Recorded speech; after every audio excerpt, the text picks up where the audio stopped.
Hey everyone, welcome back to my channel.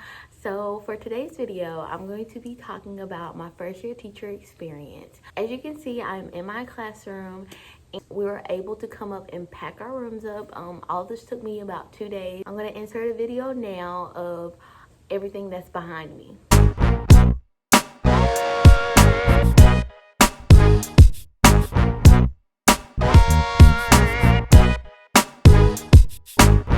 That's everything, and I'm going to be moving classrooms because this classroom is going to become a science lab. Okay, and before, let me just tell y'all a little bit of updates before we get into the video. I joined Club RCA. It's awesome. I suggest that you join. It's very informational and you get so many tips and tricks that you can do as far as this distance learning and things you can do in the classroom for next year. Also, it's a good encourager, if you need that encouragement. I would definitely suggest Club RCA. And another thing, I want to thank all of the teachers out there. I am filming this video on the week of Teacher Appreciation Week, so thank you to all of the teachers out there in the world. I just wanted to share with you guys my campus, for their teachers, we got a teacher appreciation gift. I feel like the best gift of all. They put together a slideshow, had one student give a message. So I'm going to insert this video now. I love Ms. Macto because she's the best teacher in the whole wide world. She's caring, nice, and helpful. That student that was talking, we've come a long way, and that really made my heart happy. And not to mention, this video is filmed on my birthday, but I'm going to talk about him later in the video. So let's get right into this video. I'm going to start from the very beginning when I got hired. So back in May, it was the week of Yes, it was the week of graduation. I had 3 job interviews back to back. So I had one that Monday, which was my birthday, in Fort Worth. On Tuesday, I had an interview for the school I'm at now. And the third one, I had another interview in the same district that I'm in now, which is Everman. All interviews went great. I got hired for every single one of them. Let me tell y'all, that was the most stressful time of my life, okay? I have a little bit of anxiety, and oh my gosh, and it was like good anxiety because I had to choose. That was the only thing that was giving me anxiety because I felt like all 3 of the schools were great. So I had help making the decision for me because I felt like all those schools were good. So I accepted the position from Bishop, the school I'm at now.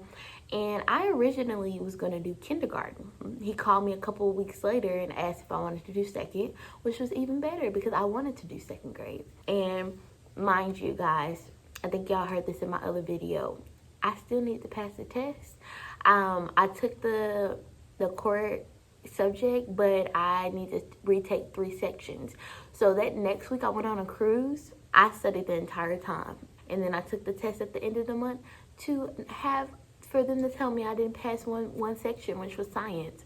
So I was freaking out. I thought my principal was going to be like, sorry, you didn't pass the test, bye. But he gave me until the end of the summer. And I took the test in July. I passed, and I was so excited. God bless, because oh my gosh, I was freaking out the whole summer. I told y'all in my other video, I cut my summer off. I did not have a summer last summer. That's what makes me so sad about now, because I feel like I'm not gonna have a summer this summer because it's this whole quarantine thing. But I passed it, and I was super excited. So I called my principal right away, and I told him, and he got me in contact with HR. Let me tell y'all, our HR is fast. Well, to me, they're pretty fast. I think I was just rushing because I would be looking at my phone every 2 seconds like, are y'all gonna call me? Are y'all gonna call me? She called me that Monday. I went that Wednesday, saw my contract. Everything was good. So my principal, I called him. I said, I signed my contract. Can I come pick up the key?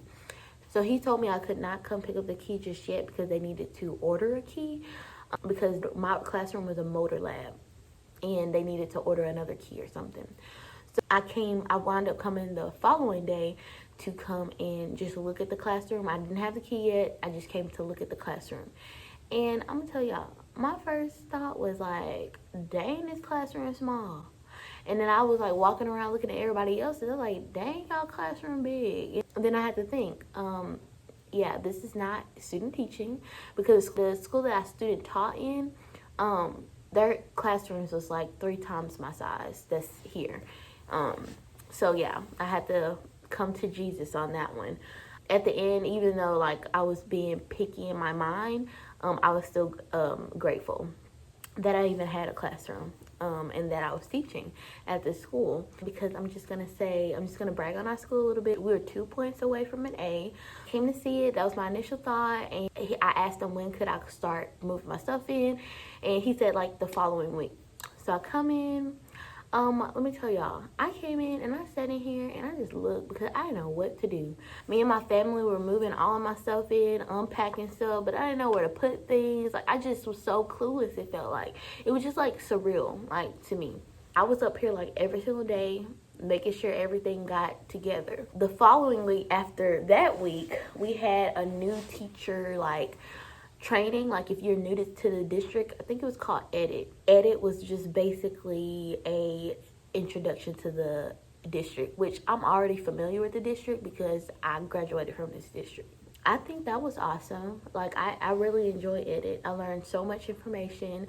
I met other new people on our campus, and I just want to say it was a plus because I had another first year teacher on my team. I forgot to mention that. So me and her like talked all the time. The following day, we had PD for the district. So that means that everyone that was already in the district and the new people, like, we just came together with our team.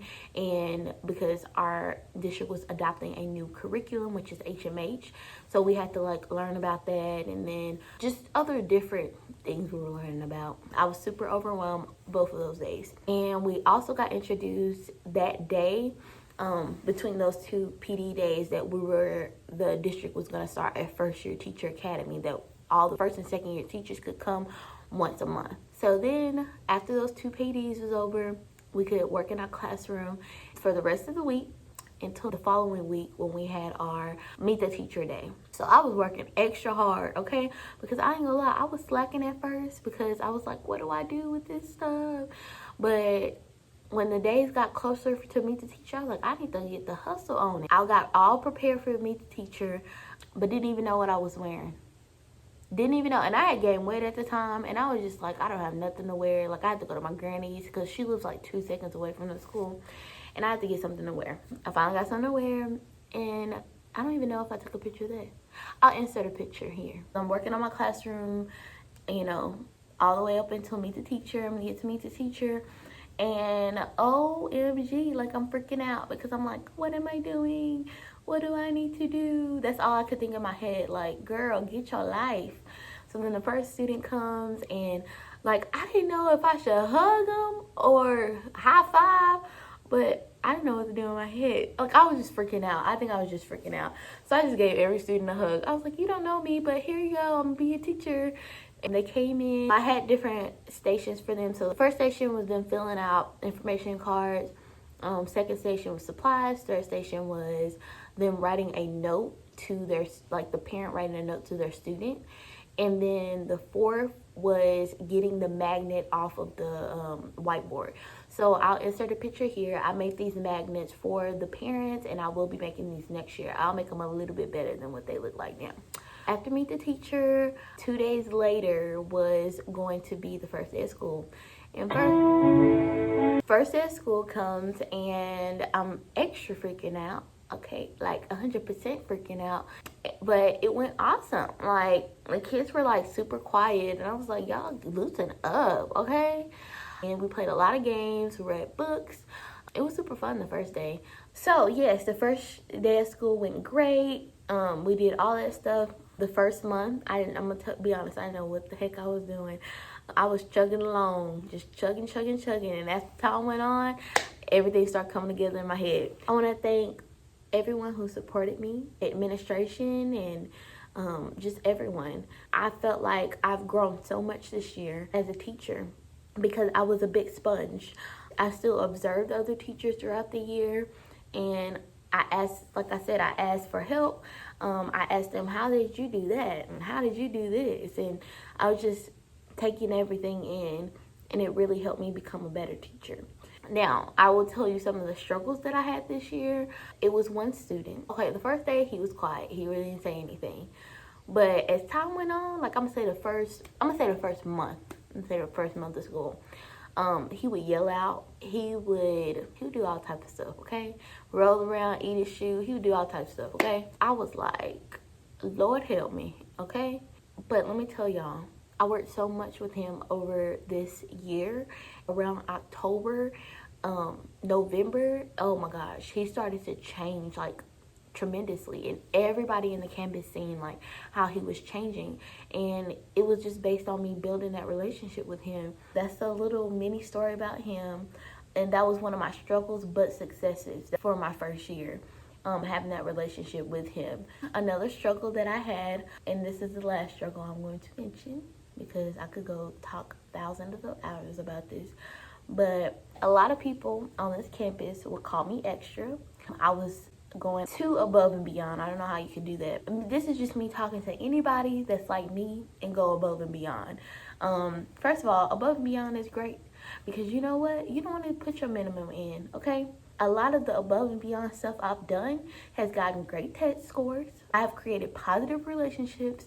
I could go on and on, okay? To everyone that called me extra, hey, let me tell you, extra is good. Okay, yeah, and that was a big thing. I was like so extra this year, and I don't know if people could handle my extra, but you know what? Extra is good. It was just people. You have to realize that people are gonna be like that everywhere you go. Okay, it's going to be people that be hating on you, but it's okay.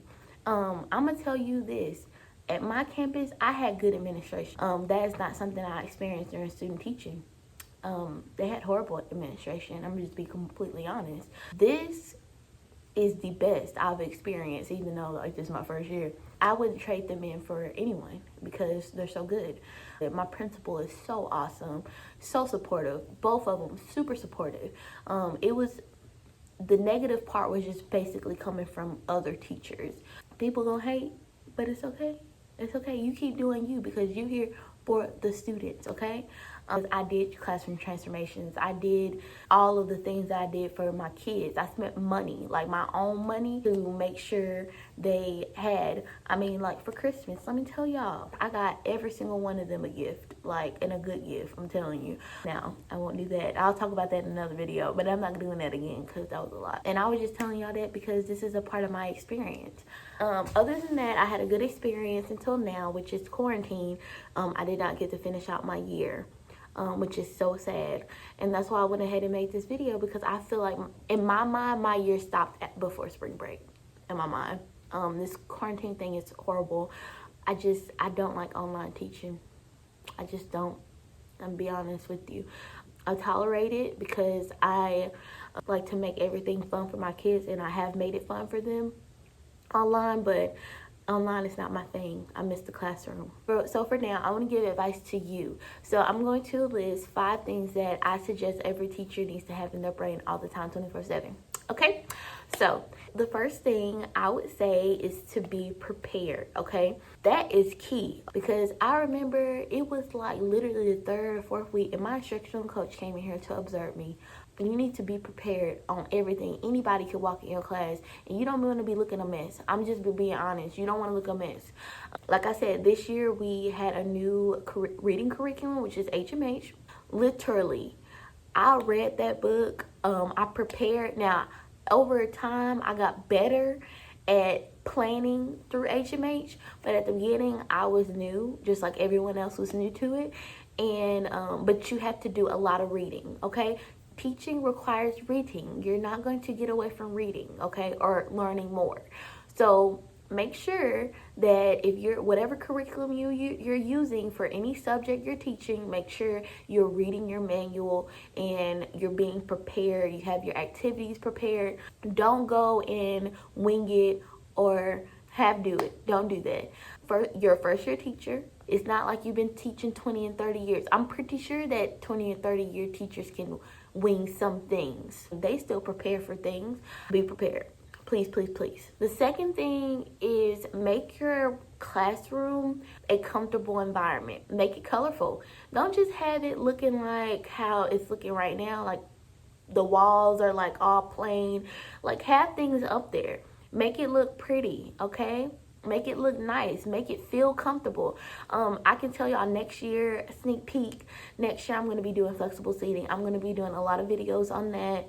I'm already starting to buy some of my flexible seating things because I want to make the environment more comfortable. Even though I feel like my classroom was a comfortable environment, I just want to make it more and more comfortable. Just think of if you were a student. Would you want to come in feeling like not comfortable? No. The third thing, ask for help.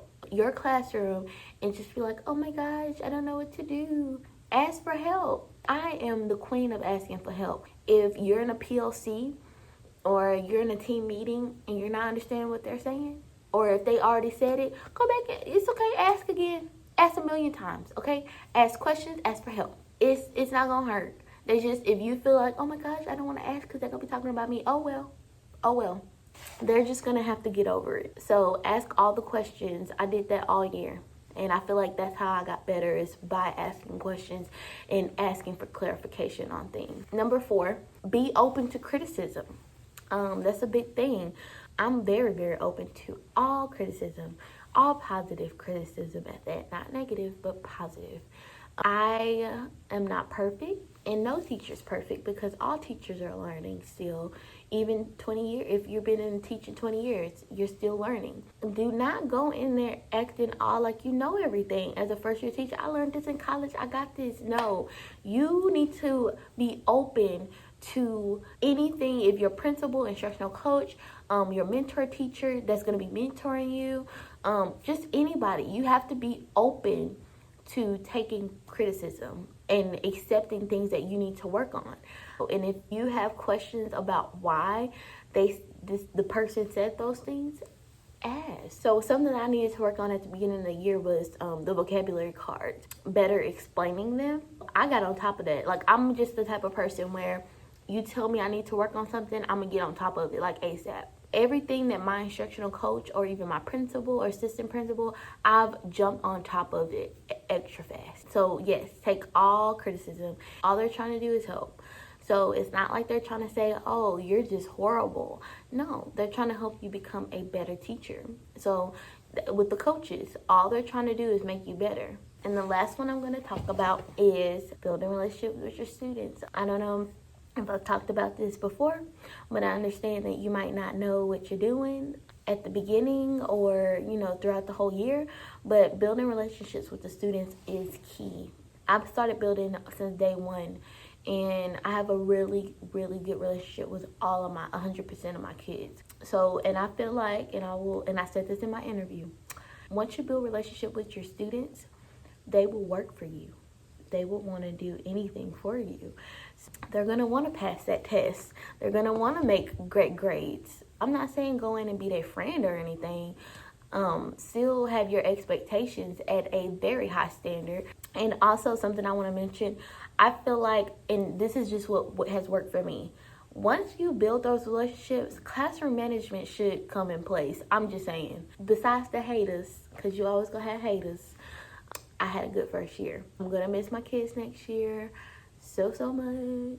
But overall, I'm excited about next year because 2 of the teammates that I'm going to gain, they are awesome. I've built a tremendous relationship with them over this whole quarantine thing. So I'm super excited to work with them for many years. I look forward to having another great experience next year. So guys, I really hope you enjoyed this video. I hope all of my advice helps you. Please comment down below any videos you would like to see me do in the future, or share your experience with me in the comments below. Thank you so much for watching, and don't forget to subscribe to my channel.